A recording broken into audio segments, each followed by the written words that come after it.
Lord Jesus Christ, Son of God.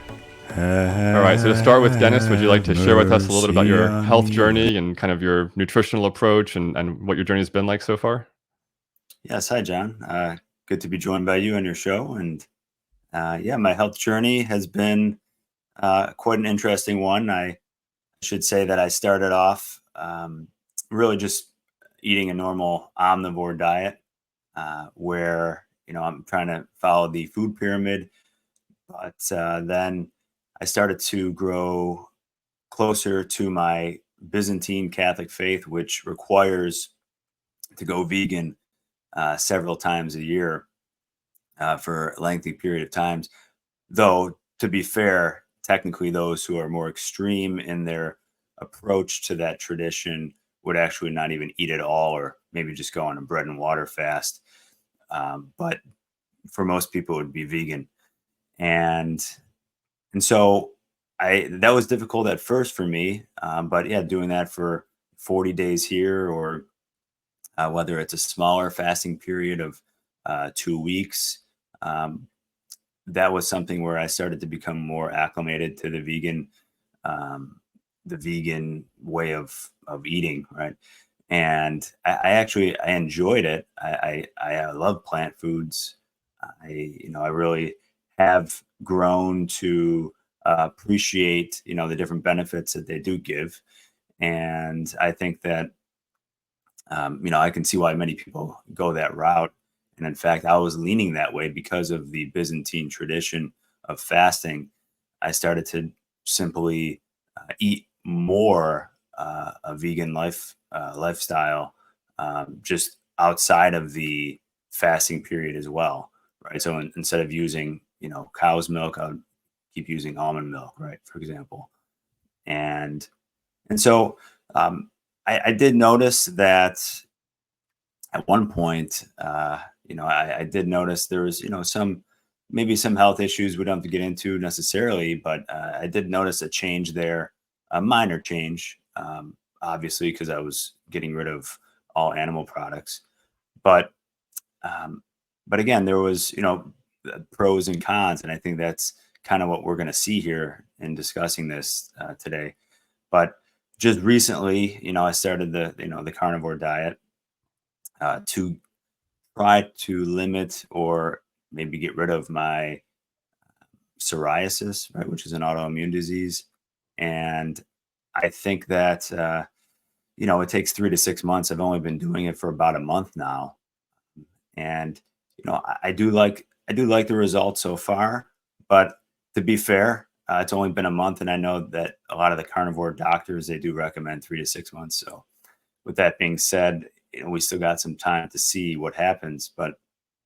Um, but I did notice, obviously a change in my body, microbiome, my gut, and that was just a couple of days worth. Really, it has changed, but it's also stabilized as well. And there was a fluctuation with energy levels. One day I would be high energy, next day I'd be low energy, and that's just because the body's trying to transition from using glucose as energy to now your liver is using fat to turn into glucose for your body for energy, Hmm. as it's a high fat, high protein diet. So that's just been in a nutshell kind of where I've gone so far. As I've also limited microplastics as well, and that's a huge part of health. I think that we both agree on getting rid of plastic water bottles and stop using plastic containers. I've turned to glass, right? I bought the Clearly water filter. I'm not getting paid by them. It's just that they're ranked number one, and they get rid of fluoride as well as 300 plus other contaminants in the water. And of course, you don't have the microplastic problem then, Yeah. which is endocrine disruptor, et cetera. So, with all that being said, I've definitely transitioned the past couple of years, maybe a few years, through this journey of, up and down, and trying to figure out what's best for my health and longevity for me and my family. So, Yeah, it's interesting to hear about that. So, a couple questions that come to mind as I was hearing you kind of unpack some of that journey. So with the carnivore diet that you're trying now, is it strict, only beef, or is it a variety of meats, or do you have other things besides meat still mixed in there? How are you approaching that at this point? Yeah, sure.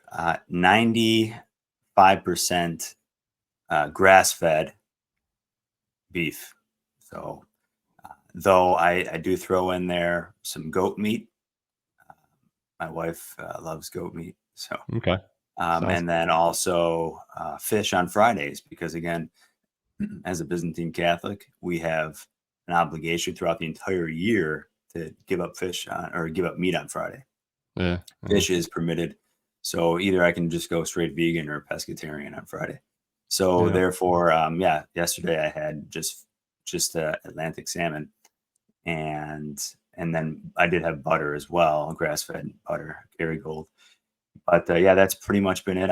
Again, sometimes I'll have chicken, but otherwise that's it. Just water and red meat primarily. Okay. And then so when you were doing closer to a vegan diet before, Mhm. was that when you were thinking about how you kind of designed that diet, was that kind of informed by any particular school of thought as far as what the vegan approach was? Because sometimes we'll joke in the health world that you can eat potato chips, Swedish fish, and soda and be eating a vegan diet, but we'd both agree that that's probably not going to produce very good health results. And I'm sure you weren't eating like that, but I'm just curious. Was there a certain certain approach you were taking, a certain doctor, or certain guidelines you were using to help design that vegan diet, or was it just kind of approaching it more from the religious perspective of avoiding animal products, or kind of how did you work through that at that point? Yeah, John, I've always tried to eat healthily. That doesn't mean that I was perfect at everything I ate. I did eat potato chips and things like that. But yeah, I mean, I tried to have whole vegan food, avocado, try to find my protein in peanut butter. And like I said, switching to almond milk. I had my Garden of Life, right, protein powder, which I still have a little bit left of. And I'm still planning on using. So yeah, I mean, I'm sure you've heard of that, but I mean, there are so many different components inside that Garden of Life. Protein powder, it's obviously plant-based. And yeah, so I definitely tried to, just focus on getting all my proteins as well as all my vitamins and nutrients. And I did take a multivitamin as well. Mm. I'm the kind of person that tends to be more cautious. I would rather take too many vitamins than too little. But my blood work's always come up pretty well, and except for my vitamin D, because I live up here further north than you, right, in the great state of New York, and Mhm. we receive less sunlight. But I have been taking at least 2,000 IU's a day previously, vitamin D, and I just received my blood work and it went up to normal. Before it was very low. So that was the only thing that I was deficient in. But again, that could have been a contributor to when I was doing the vegan diet for those 2 years, pretty seriously. Not strictly for 2 years, but during that period of time. And my vitamin D levels were very low.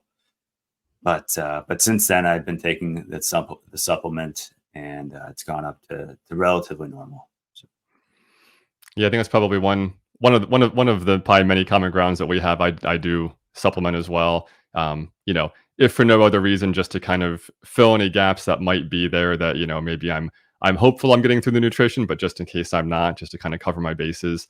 But yeah, vitamin D, and then for somebody eating a plant-based diet, vitamin B12 is important as well to keep in mind. mhm. So that's some of the things that I try to keep in mind there. But yeah. Yeah, I was just going to ask you, because I listened to Dr. Joel Furman as you do. I've listened to him, and I was just wondering what your approach was to the vegan diet in regards to, or the nutritarian diet, right? To receive all of your vitamins and minerals from that diet. But then, of course, as we're going to discuss here, we know that humans cannot receive all of their essential vitamins and minerals and proteins from a strictly vegan diet. So you need the supplement. So I'm wondering, for one, how's your diet looking now, and what are the supplements you're using? Yeah. So, it's been a journey for me as well. I mean, if I think back before I was, where I'm at right now, I grew up eating a very standard American diet, very typical common things that you'd think of the, the average American type eating. Um, and then at some point post college, I went through a phase where I was trying to clean up a little bit and get back to the gym and try to reestablish some health. But at that point, my approach to health was much more along the lines of like, okay, I want to eat lean meat and vegetables, and get the whole grain pasta instead of the white pasta, and eat the raisin bran instead of the cinnamon toast crunch. That kind of like approach to health kind of thing. So better than what I was doing before, but not fantastic. And so it was through a trainer at our local YMCA that kind of introduced me to the idea of, he kind of little by little started gradually saying, well, why don't you try going without, maybe Mm, some dairy milk first, and, try taking this out and trying this in. And so, and then eventually he said, why don't you check out, Dr. Joel Furman and some of his approach to nutrition. So it is probably worth mentioning that, yeah, my approach to being, vegan, if you want to say that, a lot of times I will just tell people, like, they'll say, oh, are you vegan? And I'll say, well, for all intents and plant-based. purposes, basically, it's easier. Most people understand that better than nutritarian. Um, Right. but yeah, my approach to nutrition is kind of what Dr. Joel Furman coined as the nutritarian approach, which is Hmm. saying, I'm not primarily focused on what I'm avoiding. I do avoid certain things just from a health standpoint because I say, okay, like I was joking about before, soda, Swedish fish, they're Uh-huh. not going to optimize my health. So I'm going to avoid those, but not because Right. I think I have a necessarily a moral obligation because they're, intrinsically evil or anything like that, but just because I'm saying, okay, I only have so much food I'm going to comfortably consume in a day, and I want to be comfortably consuming the things that are going to optimize my health. So the nutritarian approach basically says the foods that have the highest micronutrient per calorie density are the ones that are going to give us the best overall health and longevity. And so we're looking at whole plant foods, a lot of things like nuts, seeds, beans, greens, onions, mushrooms, He, berries, he especially he darker calls it berries. the gene bomb, right? The G G bomb. bombs. Yep, you got it right there. Very good. Yeah. Yep, the G bombs. So those are the things I kind of primarily focus on. I mean, I kind of talk about some of this. I have a different video on my channel that goes into some of my favorite, meals and stuff like that. But kind of my two staples that I eat most often, and then I fill in with other meals as well. But the two kind of ones are my breakfast oatmeal smoothie that has steel cut oatmeal, almonds, walnuts, flax Mm, seeds, sunflower seeds, sesame seeds, some silent cinnamon, and a little bit of banana. And so that's kind of like my standard, typical go-to breakfast. And then for mhm. dinner is commonly a green smoothie where I'll pack the Vitamix pitcher 2/3 of the way full with some kind of greens, whether it's spinach, kale, collards, chard, something like that, avocado, flax seeds, chia seeds, and then some sort of mixture of dark berries.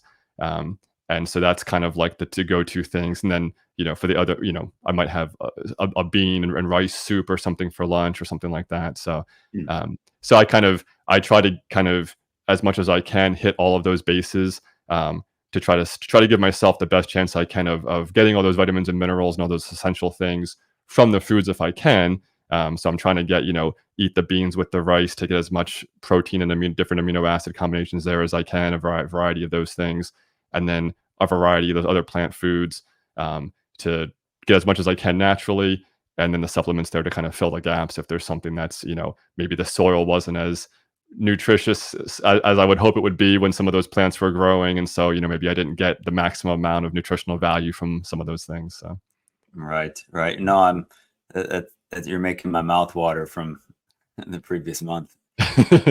No, me and my wife would make those same kind of smoothies as well, pretty regularly. And I would, I know I still got to talk about the carnivore side, but again, I'm on this journey, so I think we're just speaking about health primarily here. So yeah, my shake included very similar ingredient that yours did, but I'd have that base. Originally, I would use milk, like cow's milk, but then I switched to almond milk, and in fact, we started making our own almond milk. mm, We had actually, yeah, because my wife's father and uncle came up with the recipe, and it's, instead of having like a 10% base of almonds and then the rest water, like most of almond milk is in the store, Hmm. it actually 100% almond with figs inside. And so it was just amazing difference. I mean, you can taste it. The richness of it was amazing. And so I was a huge fan of that. So we were doing that for a little while. And so that was the base. I would have the steel cut oats, and I would, have 2 bananas in there, maybe half a cup of mixed berries. So blueberries, blackberries, raspberries. And then I would put maybe a tablespoon or two of raw honey, local honey. I'm a big fan of local honey. And yeah, and then add the Garden of Life protein Mm. powder, which includes, just a whole slew of things. The audience could look that up. It's pretty popular. Yep. But it includes a lot of those flat, the seeds, organic, like pumpkin seeds, flax seeds, brown sugar. I'm sorry, brown rice flour, and other important components. Obviously peas for the protein. So yeah, that was that's what I pretty much drank every single day. Okay. Sometimes I'd even drink that for dinner. If like things were before I got married, and mostly before I got married, but after I got married, just once in a while. But yeah, that was my lunch to go. A lot of days as well for work. So that, and my wife would make her green smoothies as well, packed with kale and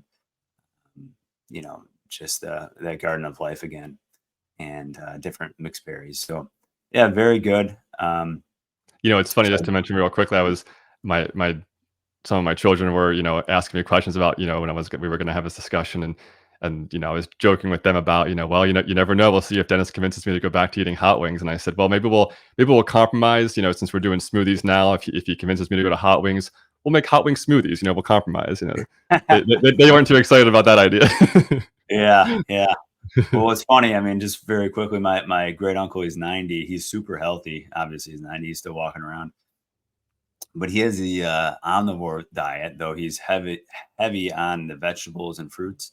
But he does eat a lot of red meat, a lot of lamb meat and beef.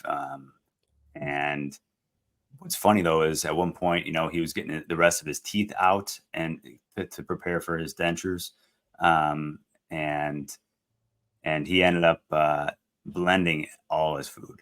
So whatever he made, it was meat, with beets, right? He would put red, beets in there, and he would just blend everything and drink it. So He literally, he would actually eat blended meat, and he would eat that. I know it sounds weird, but this is Okay. that you just brought that up, so it's funny. But that's what he would do, and he did that for a long time actually, because he, even when he got his teeth, he just liked it better. I don't know. I mean, don't ask me. Yeah, he was used to it, and that's what he wanted to do. Yeah. His Yeah. vitals are perfect, so Well, so yeah. maybe as we kind of transition into a little bit talking about some of those distinctives between the carnivore and the plant-based side, I was thinking some of the common ground we have, we already mentioned a little bit. So I'm guessing both of us would say, well, if we're going to talk about which diet is best for human flourishing, we'd probably both agree that if somebody was going to do one of these or the other, we're talking about kind of the best version of each. So like from the vegan standpoint, something like, I would think something like that nutritarian approach, not just like a junk food vegan approach. Um, and so from your standpoint with the carnivore diet, I was joking about hot wings, but I'm guessing hot wings probably aren't on the list of what the true carnivore diet for health is probably supposed to include. So what would I kind of describe what that nutritarian approach would be. Um, you know, what would you describe as kind of the optimal carnivore diet if someone was really going to try to do that for optimal human flourishing? Sure, sure. So very quickly, I would say that being from Buffalo, that buffalo wings are from Buffalo. That's why they're called buffalo wings, not because they come from an animal, I buffalo was I wing. was assuming I wasn't eating the wing of the buffalo. Yeah. Right. That we see that in the commercials. So Yeah. yeah, I mean, obviously wings are pretty popular here, as being the original wing, but yeah, no, that wouldn't be number one. So there's a few factors here. When we look at the data, we see that a lot of the observational research, right, the epidemiology, on eating red meat includes the healthy user bias and the unhealthy user bias. So for many years, when they've been doing these studies, they've been examining people that are either vegan or vegetarian, and then those that include meat in their diet, and in America at least. And so there's going to be a few key components here because, of course, the healthy user bias is those who usually tend towards veganism and vegetarianism are usually living a healthy lifestyle. They exercise, which is essential, right? And so they include these healthy whole foods. They don't eat junk food usually, and so you're going to end up living better than someone that's eating the standard American diet, which is junk. And so when they include people eating red meat or just meat in general, they don't factor in the fact that they're eating junk food along with it, right? And they're smoking and they don't exercise. So for a long time, a lot of these epidemiology studies, these observational studies, they didn't separate those who would just eat meat, right, and then compare it to those who just eat vegan. No, they don't do that. But we do look in, again, other Asian countries, and I think you've heard this on the debate that you sent me, where a lot of the Asian countries that include meat. In fact, in Okinawa, right, one of the quote unquote blue zones, there's not one vegetarian amongst the centenarians, but only those who included meat in their diet have lived past 100 in Okinawa. And so in East Asia, those who eat meat, we see an actual increase in their health, right? And there, we can parse out some of those details if you want, maybe on a part two. But the point of the matter is, what's the key difference here is the junk food aspect of it, right?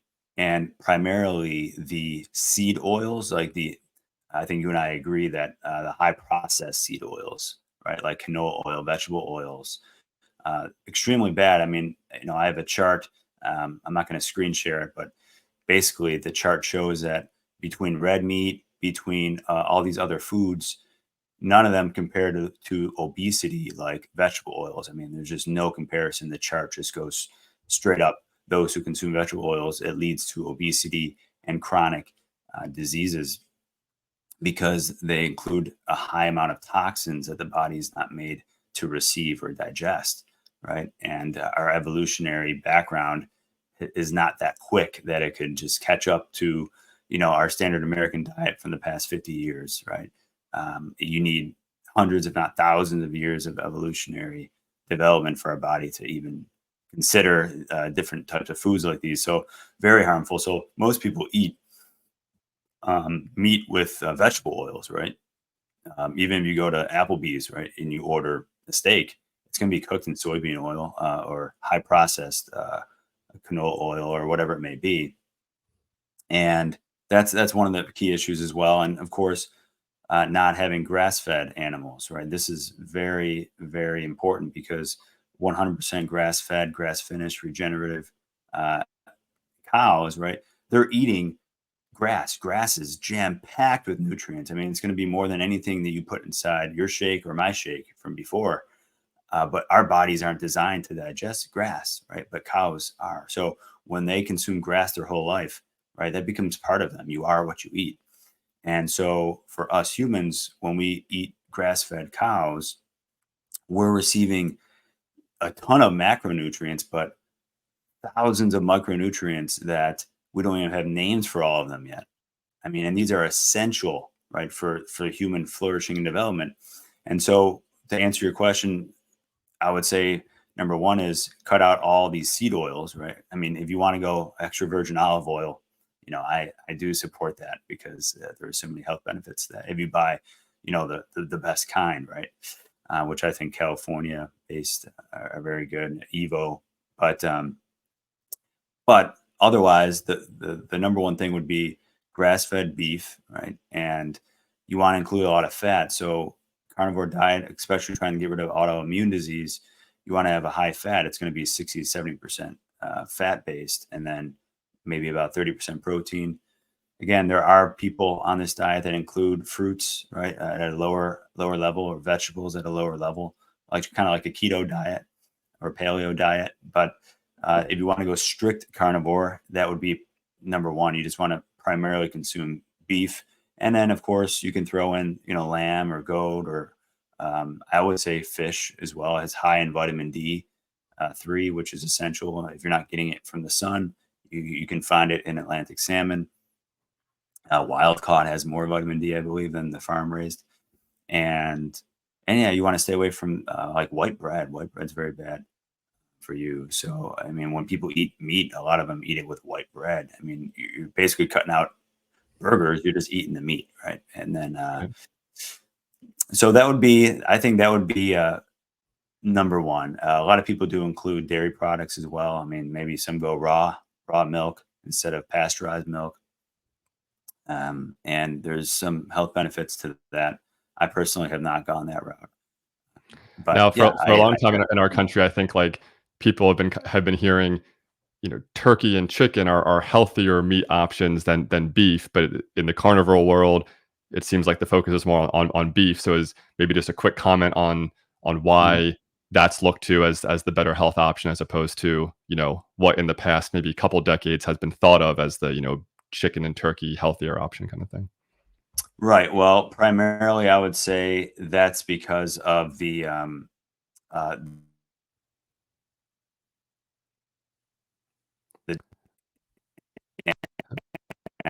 and we don't find that inside of. Hey, Dennis. Dennis, can you hear see me? Yes. Can you hear me? I can hear you now. When you first started to answer the question, you kind of froze and then jittered for a little bit. So why don't I kind of just re-ask that question, and I'll kind of just splice it back in from that point. Sure. Let's do that. I can hear you good now. So okay. So yeah. So just thinking about that. So for a long time now, So for a while now, thinking about what the recommendations have been over the past couple of decades, you hear a lot about chicken and turkey as potentially healthier options for meat, as opposed to red meat or beef. So maybe just a quick comment for the audience as far as why beef or red meat is a healthier choice than chicken or turkey from your perspective. Absolutely. I mean, there's different ways I can answer that. One, I would say evolutionary. We for 2.5 million years, humans have eaten red meat. They hunted, these giant extinct animals that no longer exist, and that was our primary source of nutrients. So I believe that our bodies are literally designed for that. So every species has its specific diet, and I do believe that it's just science. It's inside of our brain. Even when they examine our brain, that when you put a steak in front of a man, right, there's a certain neuron that goes off inside of your brain, because we're literally designed for that. Our teeth are designed for chewing meat, and that's actually what made us Homo sapien sapien, is that specific proteins inside the red meat, right? Like carnitine and creatine. I mean, there's a whole list of them. Vitamin K2 that's only found inside red meat. And again, there's a slew of them, and many of them we don't even know all their names yet, because we're just discovering them now. But you don't find that inside white meat, and it's also more lean. Again, we promote a high fat because our brains are literally made up of 20-30% cholesterol. Our bodies need cholesterol, right, from animals, and again, this is how we became Homo sapien sapien. I mean, you can see the gradual increase in our skull shape over our evolutionary tract, but then it skyrocketed during the Ice Age, when all we had to eat was meat, and so for all that period of time, right, this is why humans, right, primarily went in that direction. And of course, we did include fruit when the seasons came about. And of course, in recent times, we could talk about that later, but obviously the earth is a lot warmer than it was at the beginning of that great ice age. So we have a lot more access to fruits and vegetables and things like that. But we have to look at our digestive tract, right? Like, for example, what's best for us, right? And without going too deep into that right now, I think that the high fat, right, more than the high protein. Because if you just include, let's say, lean meat, you're going to include maybe 70 to 30% protein to fat ratio, which is actually pretty bad, I would say, because it can lead to a protein toxicity, right? So your body needs that fat, right, to burn and to convert into glucose, right? As I mentioned earlier in this episode here, that you're basically all that sugar that you usually eat in your diet or from the carbs, right, that your body uses, it's now just straight fat that it's using to convert, right, in the ketosis process. And I think that it's really interesting because, again, after 3 days of doing that, your body already starts to convert into that way of living, and that just shows me that our bodies are literally designed for that.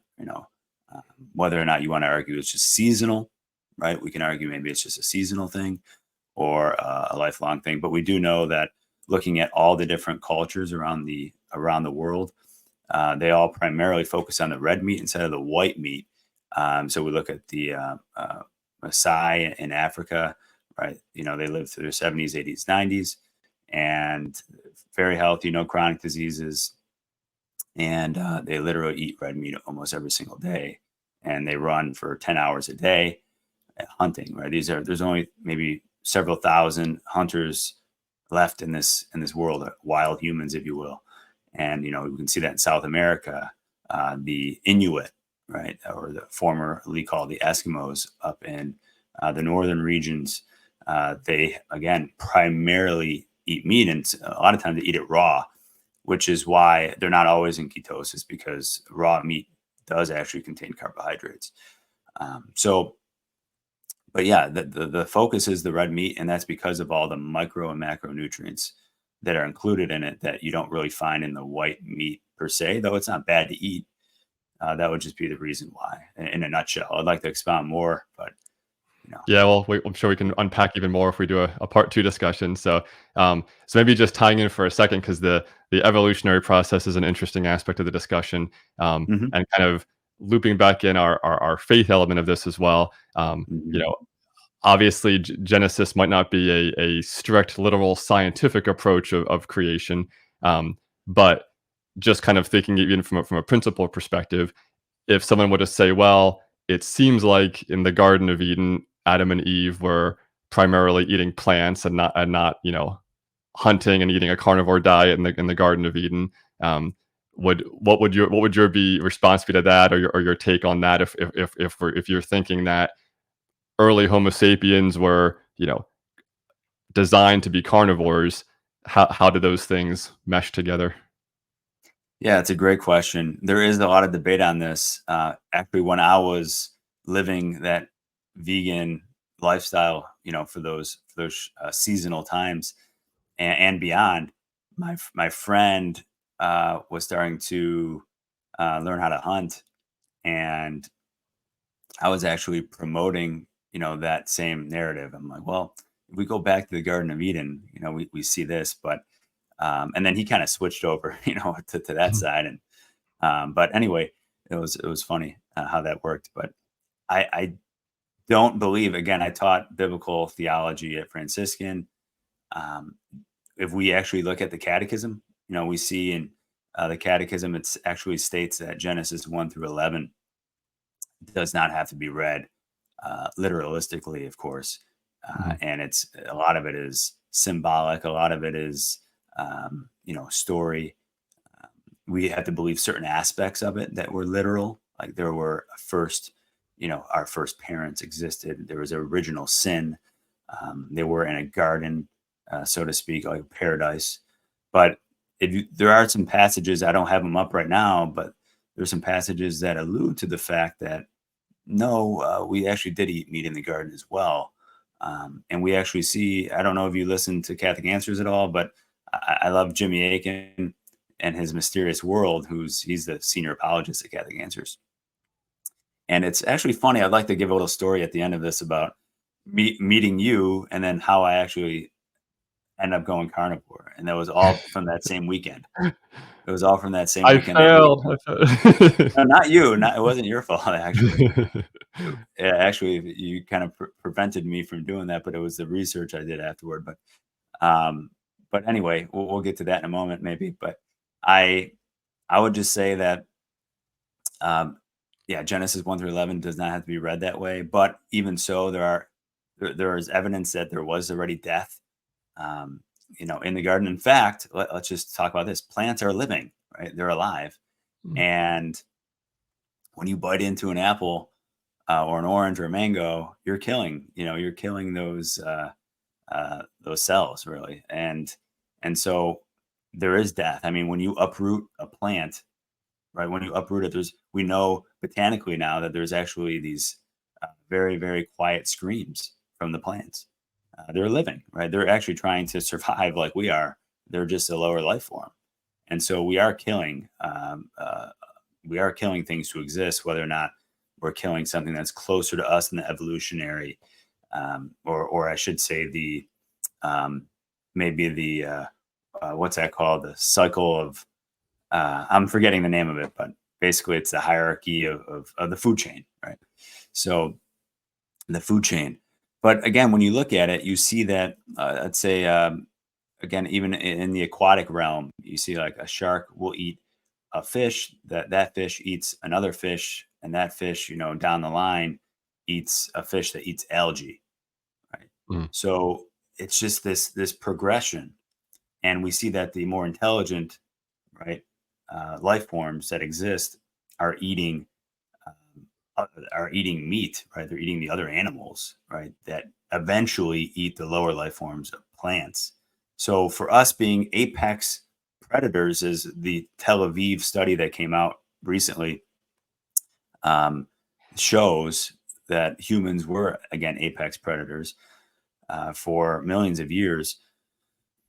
Again, tying it in with Genesis, I think it works. But again, I do believe, and this is why I do like Dr. Paul Saladino, because he has gone from vegan, right? He was strict vegan to strict carnivore.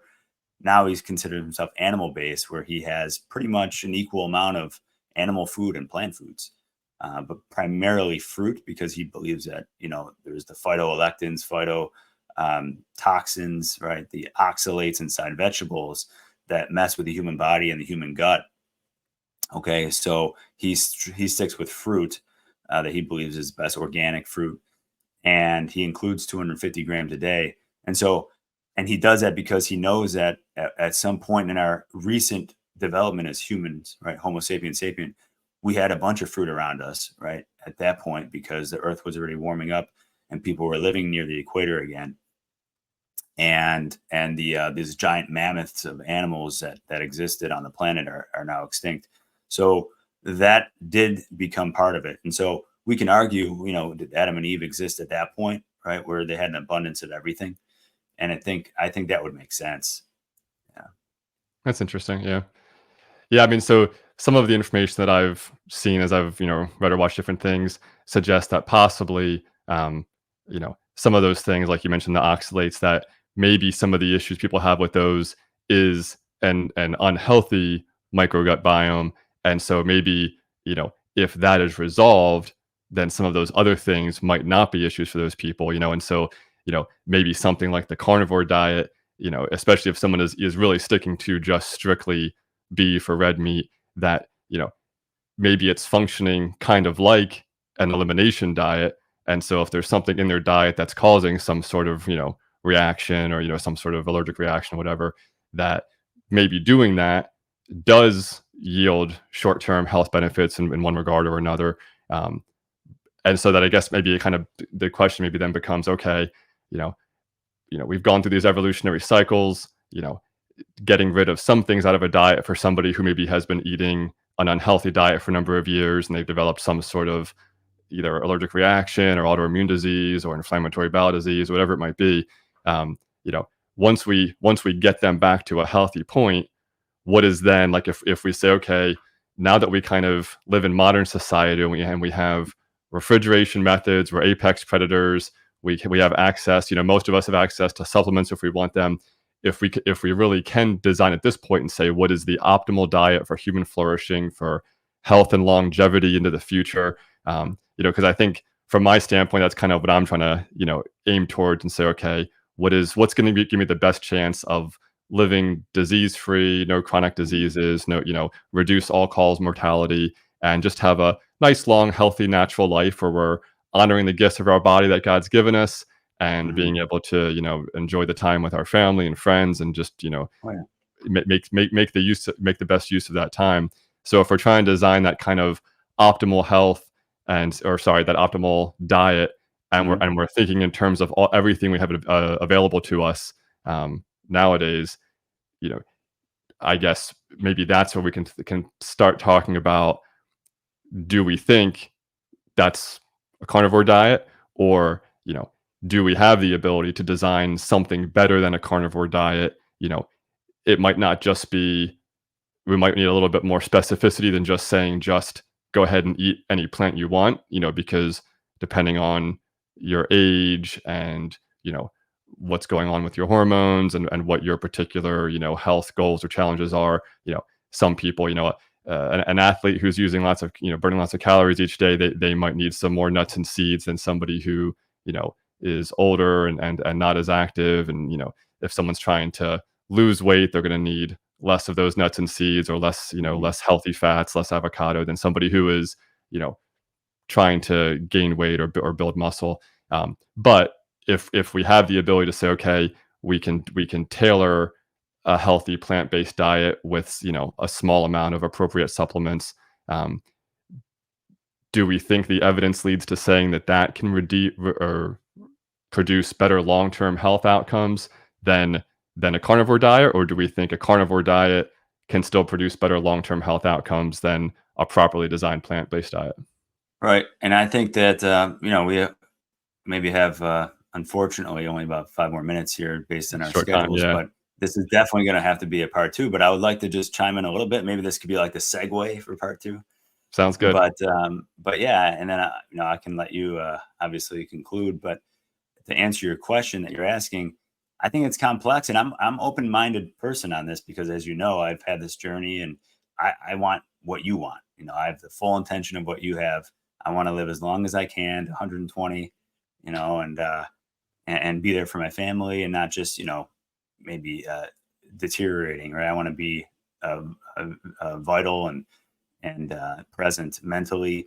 So again, this would definitely have to be a part two, but I would just say that the evidence, the epidemiology is on your side, right? You have 20, 30, 40,000 studies on your side.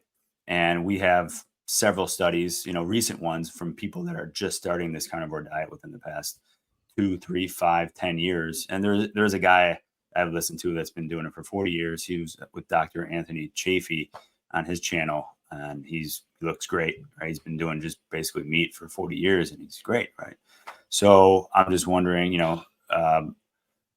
when we look at the data, the recent data, we know that Ansel Keys, who coined, I believe he's the one that coined the whole Mediterranean diet, and the blue zones, right?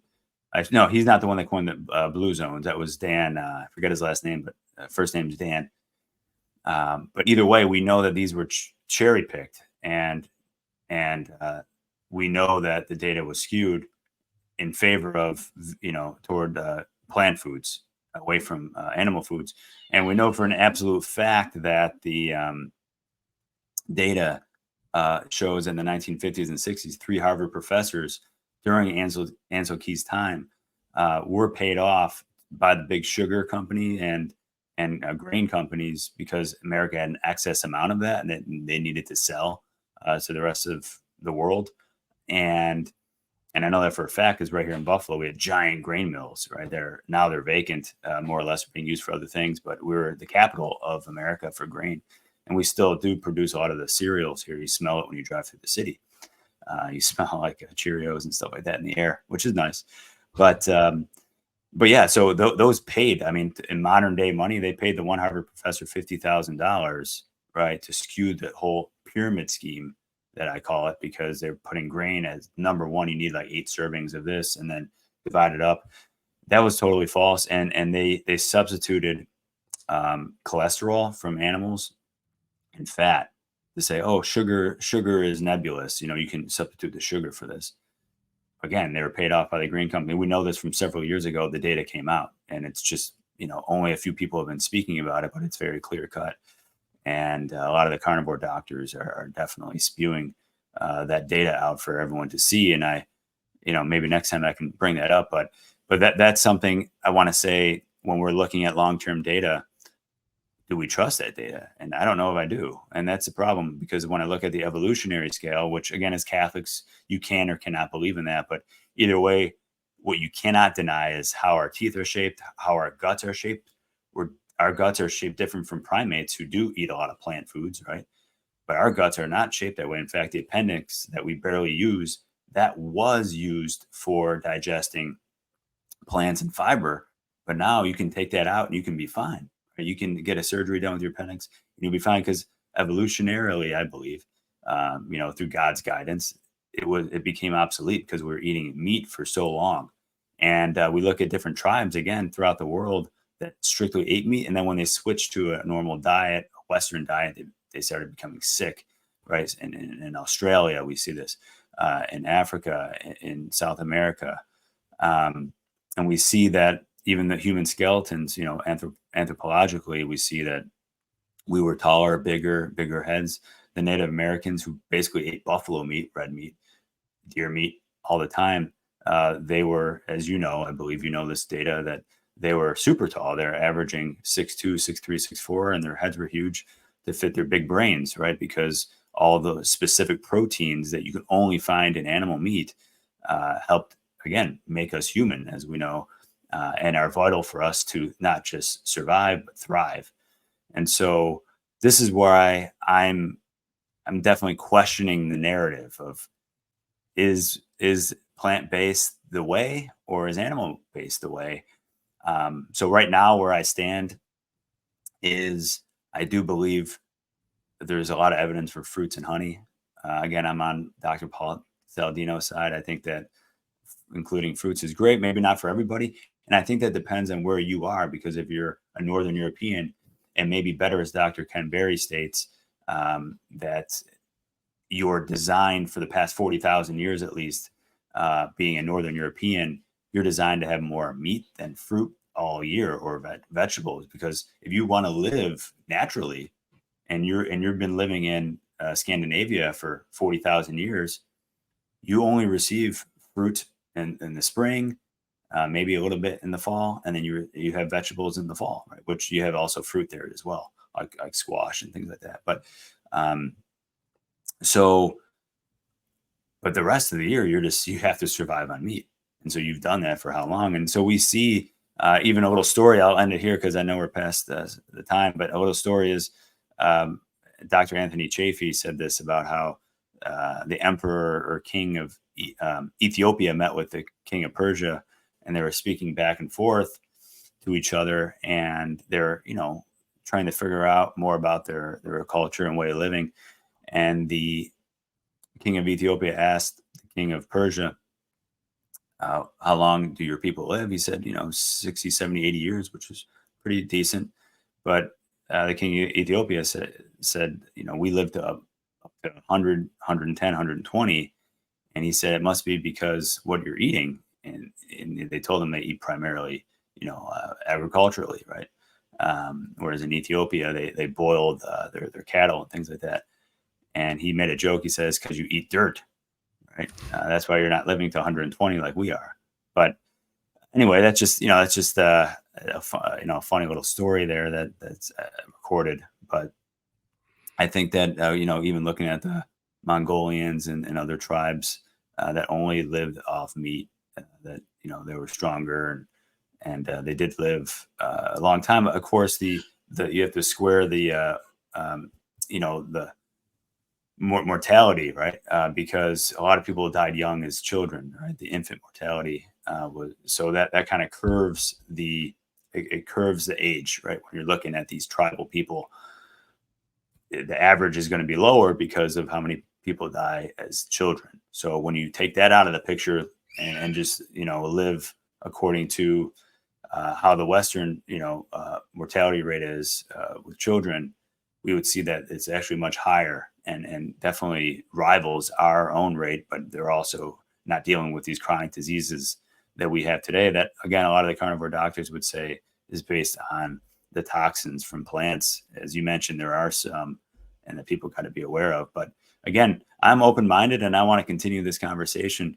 And I guess the thing I want to reveal is that I am going to plan on going back to fruits and honey this period of time, maybe to try to live more naturally because, the harvest is here. And, I think, it's time for some carbohydrates, but I do want to limit it. I'm going to keep it low, keep it at maybe like a paleo level within 100 grams, 50 to 100 grams a day, just to try to see. I'm trying to get rid of my psoriasis. So I'm taking different steps. I did the 40-day vegan challenge, if you will, plus, and it didn't get rid of it.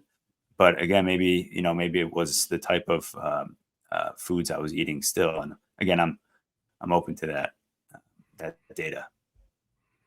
Yeah, I was part of I was asking that question before too is I'd watched a couple of the debates that you sent me, the one between Dr. Vargas and Dr. Shafi, then also the one between Dr. Garth Davis and Dr. Sean Baker, and it seemed like that maybe unless I misunderstood them, that maybe they were kind of agreeing that the studies that are available, there's a little more evidence in those studies. Now we can question whether or not, like you said, is there some bias? Is there some issues with how those studies were conducted? But at least so far point towards better results longevity wise on a plant-based diet, and that maybe there aren't as many studies, at least not yet, on the carnivore side. I think Dr. Sean Baker was saying he really wants to see those studies and it's hard to get funding for them and things like that. So maybe one of the big takeaways here is that we need to push to say, okay, we need to get a whole bunch of twins at birth that we can put in like these like sterile places with no environmental toxins and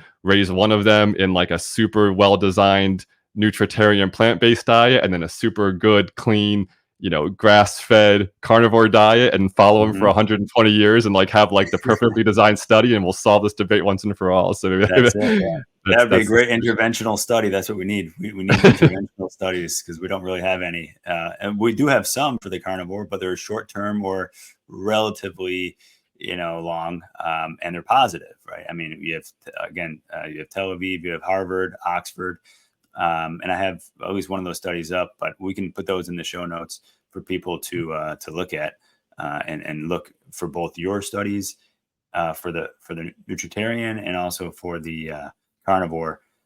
So, we'll put an even amount up, hopefully, and we'll see. But ultimately, you're right. People just have to be aware that there aren't any interventional studies like you just named. And that's because the funding isn't there. And you kind of question why.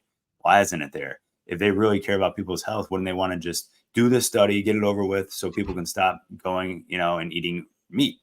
But they haven't done it. And it's because I really don't think that the companies are there. I mean, a lot of these studies are backed by big bucks and big corporations, and they make more money off plants. That's the point. You can produce 1 billion plants, right? For protein powder, for grains, for cereals, right? And you make way more money than you can. One cattle can literally feed you for 2 years, right? If you freeze the meat. So think about it. How much money are they going to make? And they're not in control of the cattle necessarily, right? There's independent farmers. So I do think it's a money game as well. That's why I'm very cautious, and it's tough. And I'm praying, for guidance, but ultimately, I think experimentation is good and staying true to the blood work. And the LDL we'll have to get into next time because I think that's a myth. I think LDL can be in the 200s and you're actually healthy because, again, our brains are made up of 20-30% cholesterol, our bodies, right? Those things are actually necessary. And LDL they're just transporters, right, for the cholesterol.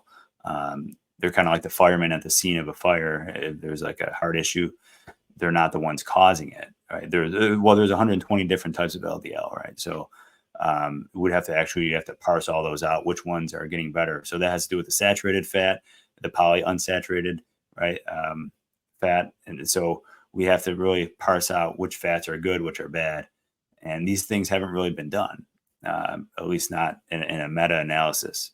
So So I want to be respectful of your time. So I know you have to head out here shortly, but yeah, I definitely appreciated our time together, and I think that's a good segue and a good teaser for our part two. So for the audience, stay tuned and be sure to like and subscribe. And Dennis will tell you here in a second how to connect with him and subscribe to him as well.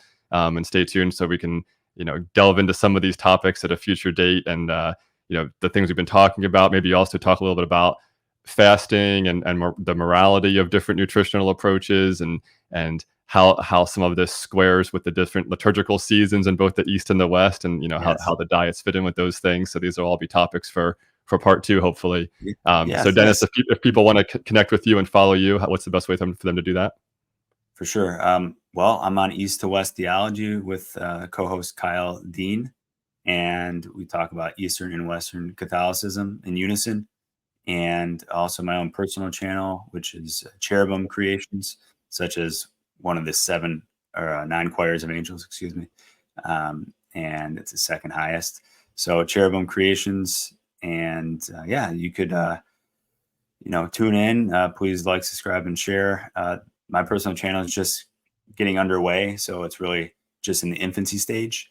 But I would like to be talking more about health and just other topics that I have a lot of study time on a lot of these topics. So I just want to share what I have to offer to the general public. But yeah, and then East West Theology has been going on for a little while.